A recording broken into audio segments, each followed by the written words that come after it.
It's Friday, December 29th. Welcome to the President's Daily Brief. I'm Mike Baker, your eyes and ears on the world stage. Let's get briefed. First, the latest from the U.S.-Mexico border, where a major surge in new arrivals shows no signs of slowing down.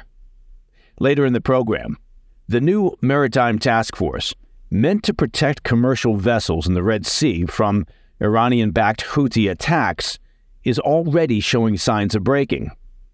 And Russian President Putin orders so-called revenge raids in response to Ukraine's sinking of its warship in Crimea. And finally, in today's back of the brief, an update on the wildfires that tore through areas of Maui back in August and current efforts to rebuild. But first up, the PDB Spotlight. As we prepare to welcome in the new year, I wanted to kick things off by examining the ongoing crisis at the U.S. southern border. Now, while the flow of illegal migrants has been a major issue in 2023, it's likely to become an even bigger one in 2024 as the presidential election revs into full gear. Let's start with a look at the current situation by the numbers. According to U.S. Customs and Border Protection, agents recorded over 191,000 encounters between ports of entry along the southwest border during the month of November. This figure is up slightly from October, when authorities apprehended nearly 189,000 migrants. December is likely to be even worse. In just 5 days this past week, the Border Patrol processed nearly 50,000 migrants who entered the U.S. illegally. Notably, daily apprehensions surpassed 10,000 on 3 separate days, a significant increase from the 6,400 per day average just last month, according to government data. And the crossings, well, they show no signs of slowing down. As you listen to this podcast, an estimated 8,000-strong caravan of migrants, largely from Venezuela, Cuba, and Central America, are making their way to the U.S. border. In addition, more than 11,000 people are waiting in shelters and camps on the Mexican side of the border. Now, admittedly, I've thrown quite a few numbers at you already, but I want to give you a sense of the scale of what's happening here. In the first 11 months of 2023, at least 2,953,676 migrants crossed the United States southern and northern borders combined, according to Customs and Border Protection. The number of migrants crossing the border from Mexico into the United States is greater than the populations of 17 different states, including Kansas, Mississippi, and New Mexico. Now, obviously, this massive surge has pushed border cities to their limits as they scramble for shelter and resources to accommodate the influx. This is a humanitarian catastrophe that's only set to worsen if the government doesn't take some significant action. So, what is the U.S. government currently doing to stem the flow? Well, first, there's the executive side of the equation. As we reported yesterday, there was a high-level meeting between Biden administration officials, including the Secretary of Homeland Security Alejandro Mayorkas and Secretary of State Antony Blinken, and Mexican President López Obrador. The meeting, frankly, appears to have achieved very little in terms of offering immediate or short to even midterm relief. What we did get was a very pleasant-sounding joint statement released by the U.S. and Mexico. The two nations promised to, quote, address the root causes of migration, such as poverty, inequality, democratic decline, and violence, and continue the work to promote legal instead of irregular migration pathways. The statement also highlighted, quote, efforts that the Biden administration is pursuing through development assistance and humanitarian aid, as well as advancing new private investments in the region, end quote. Now, to be clear, the root cause of the current problem is the inability of the White House to properly secure the southern border. It's not rocket science. Yes, for sure, people leave their homelands for a variety of reasons. Economic opportunity, local instability, violence, the dream of a better life. And yes, if their own countries were bastions of peace, stability, and prosperity, they wouldn't be surging into the U.S. across what are essentially open borders. But the problems the U.S. is facing as a result of the unprecedented numbers of incoming migrants, well, those problems need to be dealt with now, in the short term, not by large government programs that, even if marginally effective, will take decades to produce results in countries currently dealing with poverty, inequality, democratic decline, and violence.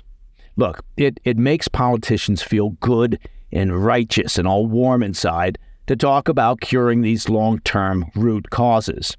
But the harsh reality is that the U.S. cannot continue to absorb the numbers of migrants currently streaming across the border. Even Democrat mayors across the country have woken up to the downside of wrapping themselves in the righteousness of claiming to be sanctuary cities. They can't afford the bills that are now coming due. Again, it's not rocket science. Secure the borders, discourage illegal entry, and enact policies that promote legal immigration. On the legislative side, there appears to be a deadlock. A bipartisan group of Senate negotiators has been working for weeks to strike a deal on the southern border, demanded by Republicans as a condition for backing Democrats' $110.5 billion security package for Ukraine, Israel, and Taiwan. However, the Senate adjourned for the year without reaching an agreement, even as party leaders said the talks remain on the right track.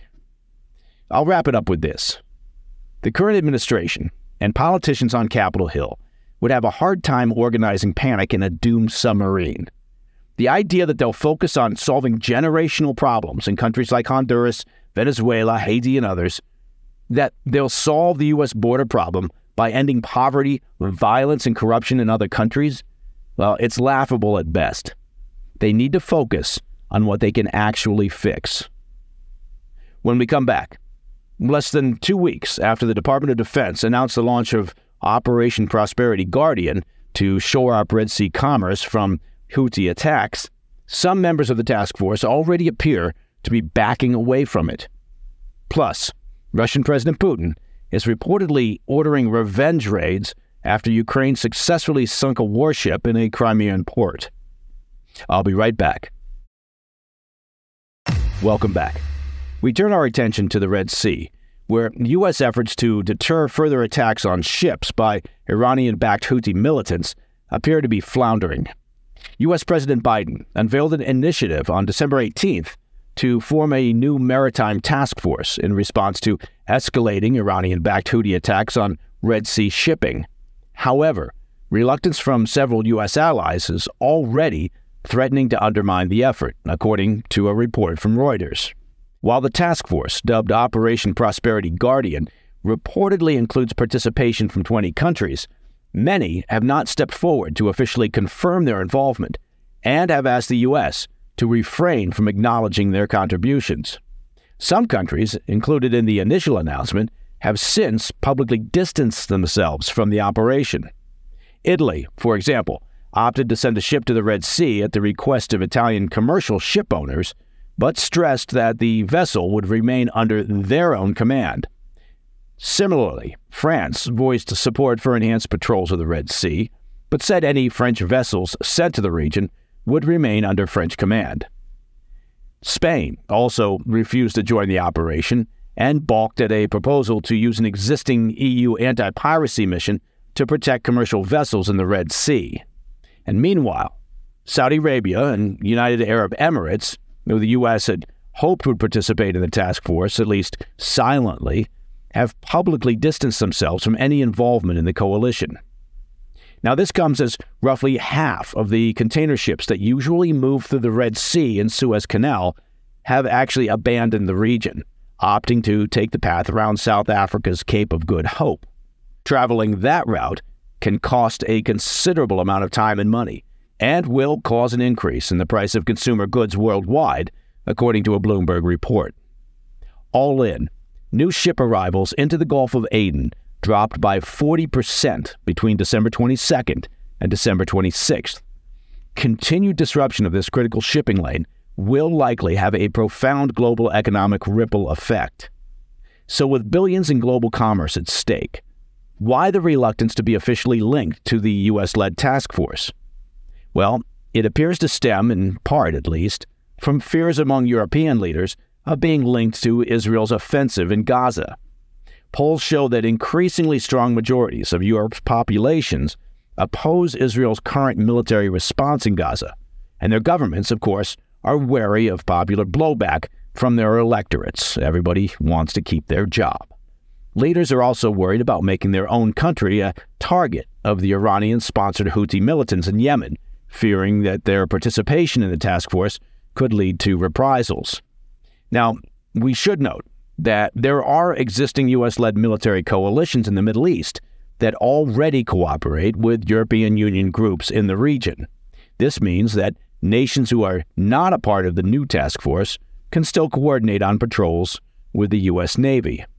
Still, the reluctance of U.S. allies to sign up to actually supporting Operation Prosperity Guardian speaks to the uncertainty currently gripping much of the world since the Israel-Hamas conflict kicked off. So for the time being, it does appear that the Iranian regime, using their proxy group, the Houthi militants, will continue to disrupt international waters and destabilize global trade. At some point, perhaps, the various countries involved in the supposed coalition will collectively grow a pair and engage in actual deterrence. All right, I want to shift our focus to Russia and the fallout from Ukraine's destruction of a Russian warship in Crimea in an airstrike on Tuesday. Russian President Vladimir Putin is reportedly incensed that Ukraine managed to slip through their defenses and has ordered revenge raids in Crimea to punish those he views as responsible, according to a report by The Independent. The claim comes from Ukraine's partisan Atesh group, who said Russian forces were conducting raids throughout the city and that Putin was expected to severely punish the Crimean air defense forces for their failure to prevent the attack. Atesh wrote on Telegram, quote, "The flywheel of repression is spinning up. Since yesterday, local residents have been raided throughout the city, their phones are being taken away, and their houses are being searched." The group added that, quote, "Putin is completely furious over the destruction of the Novocherkassk and has issued orders to punish the Crimean air defense forces. It's expected that many commanders will be removed and sent to the front to participate in assault groups," end quote. As we discussed yesterday on the PDB, a Ukrainian cruise missile struck the Novocherkassk, a landing ship in Russia's Black Sea Fleet, on Tuesday. Initial reports suggested that the attack killed at least one Russian sailor and left the ship with significant damage. However, subsequent reporting revealed the Kremlin was severely downplaying the incident. Video footage emerged online showing a massive explosion that appears to have destroyed the entire ship. The independent outlet Astra said at least 23 people on board were injured and said another 33 were missing. The strike was a major success for Ukraine's Air Force, as the Russian warship was reportedly used to carry ammunition and personnel to the southern front in Ukraine. Now, having said that, it will likely do very little to change the stalemate currently on the front lines of the war. Now, Ukraine also continues to face financial insecurity for their war effort. Aid packages worth tens of billions of dollars from both the European Union and the U.S. remain stalled amid intense political divisions. And the U.S. State Department announced on Wednesday that they were sending Kyiv the last of their funds allocated for Ukraine, totaling roughly $250 million. With that payment, U.S. coffers for Ukrainian aid are officially empty. Coming up in the back of the brief, 2 towns in Maui are still struggling to rebuild 4 months after being hit by the deadliest U.S. wildfires in over 100 years. I'll give you an update on those efforts. I'll be right back.